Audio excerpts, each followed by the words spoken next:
Hello, Vachu. Let's see the first question for today. So today we will be solving this exercise where we have to choose the correct assumptions for the statements which are given. So let's see the first statement. Increasing the minimum wage will lead to a reduction in unemployment. Okay, assumptions देखते हैं. The demand for labor remains constant or increases with an increase in the minimum wage. Labor remains constant तो नहीं होगा, क्योंकि अगर demand for labor remains constant हो रहा है, अगर हम बोल रहे हैं कि वो constant रहेगा, तो how will there be a reduction in unemployment? क्योंकि reduction तभी होगा ना जब demand for labor will increase. So if we are saying that demand for labor will be constant or increases, तो constant हम नहीं बोल सकते.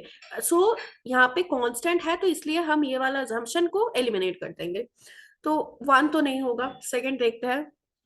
Businesses can absorb the additional labor cost without reducing employment opportunities. हाँ, ये वाला assumption ठीक है, क्योंकि if I'm talking about increasing the minimum wage will lead to a reduction in unemployment.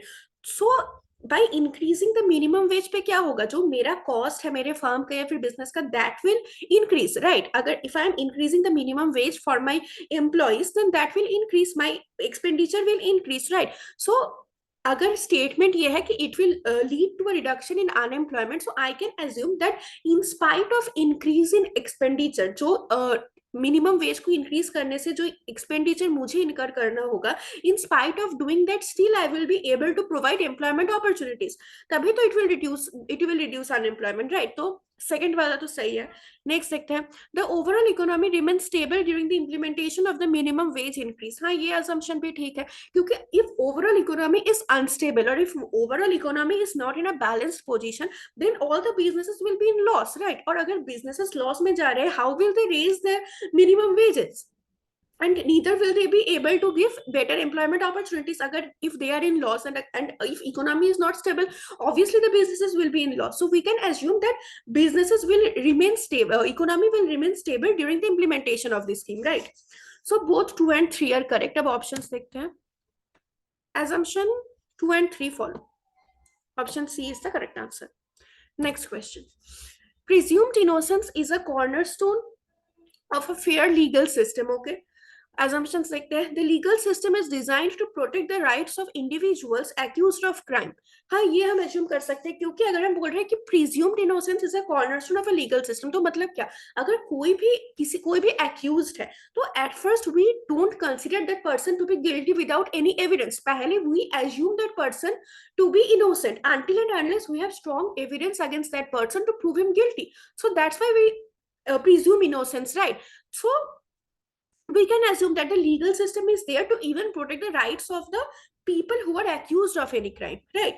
वो rights protect करते हैं, तभी तो उसको पहले से innocent assume किया जाता है ना, कि वो innocent है until and unless you get strong evidence to prove him accused. So obviously the legal system is there to protect the rights of the accused also, कि ऐसा ना हो कि कोई ऐसे ही accuse कर दिया किसी को भी for their personal grudge and that person is sent behind the bars.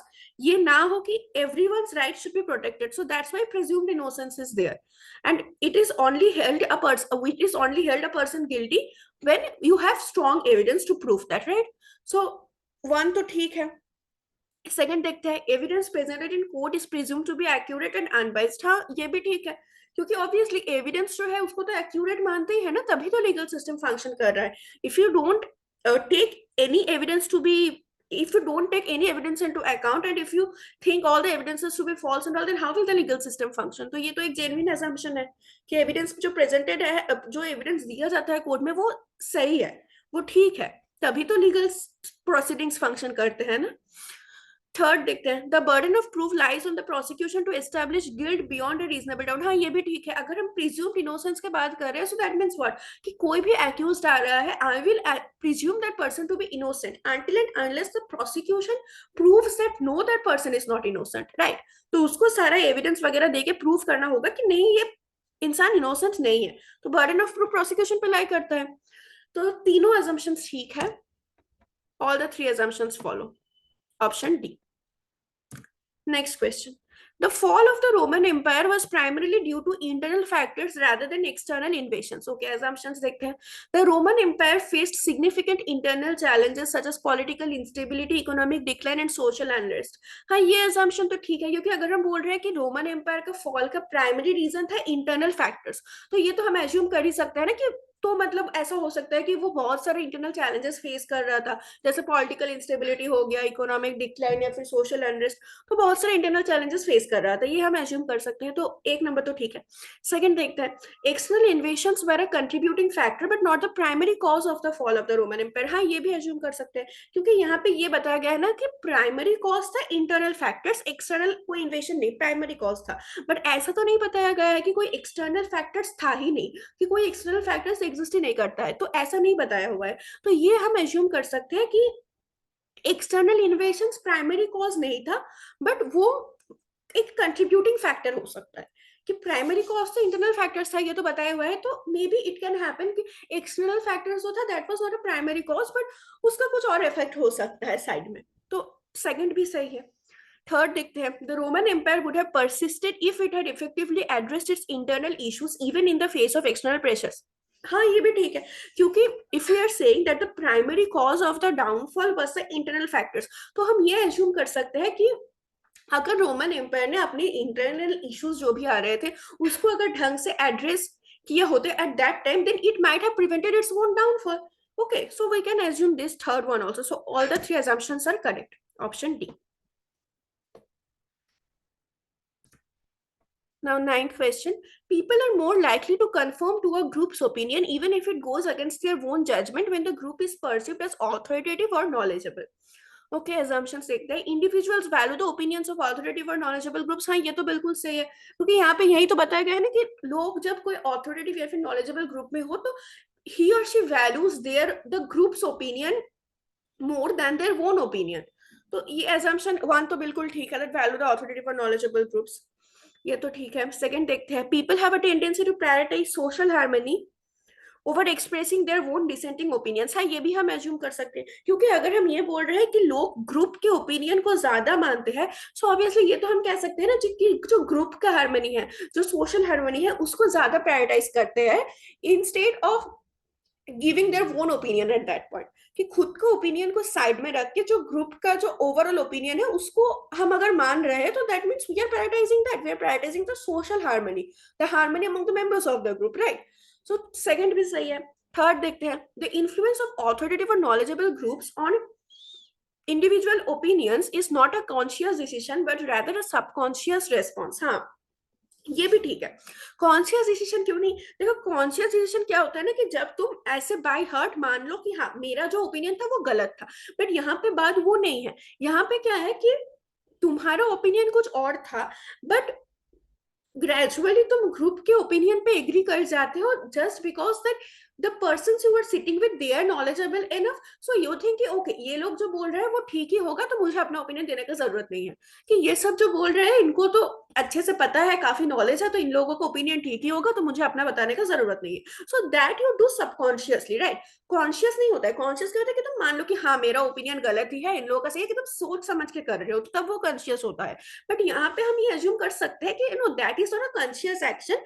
ये क्या होता है ना कि लोग जब बैठे होते हैं, सो you maybe your opinion was different, but maybe all the other members they think something different, so you gradually give up your own opinion and you don't say your own because you think that their opinion is correct, and you then there is no need to express your own opinion because they have enough knowledge. So when other members are agreeing to a particular thing and they are knowledgeable, so you gradually think that okay, I don't have to say mine one because maybe theirs is only correct. So in that, so that happens subconsciously. It's not a very conscious action, or you don't think, it's not like you are very much convinced that no, your opinion is wrong. So then that case it will be conscious when you are convinced that no, my opinion was wrong. But in this case it's like you had a different opinion, but you gradually gave up and you agreed with what others had to say because that group is full of knowledgeable persons, and you were like, okay, I don't need to say my one if all others are agreeing to something else.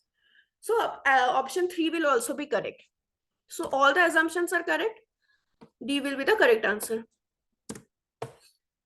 10th question. The sum of the interior angles of a triangle is always 180 degrees. Okay.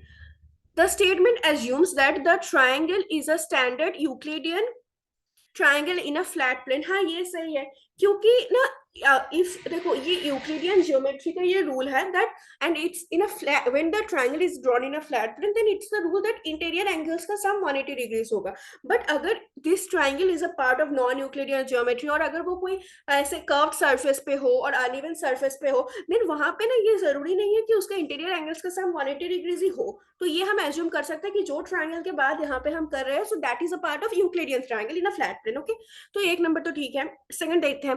The statement assumes that the triangle adheres to the rules of Euclidean geometry. हाँ ये भी ठीक है, क्योंकि दूसरे geometries का अगर हम बात करें if we talk about any other geometries then वहां पे भी ये रूल जरूरी नहीं है कि यही रूल अप्लाई हो कि इंटीरियर एंगल्स को 180 डिग्रीज होना होगा because this is a part of Euclidean geometry. तो ये हम एज्यूम कर सकते हैं कि जो ट्राइंगल के बाद हम यहाँ पे कर रहे हैं that is under the rules of Euclidean geometry. Okay, so 2 is also correct. 3 देखते हैं. The statement assumes that the triangle is not a degenerate triangle.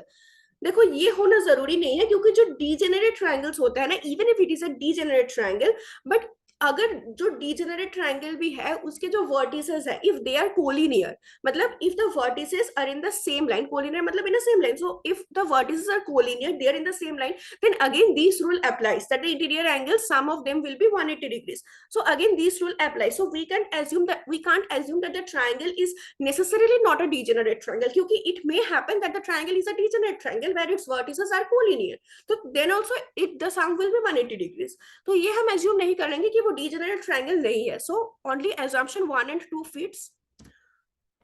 Option B, assumption 1 and assumption 2 follow. So the correct answer is option B.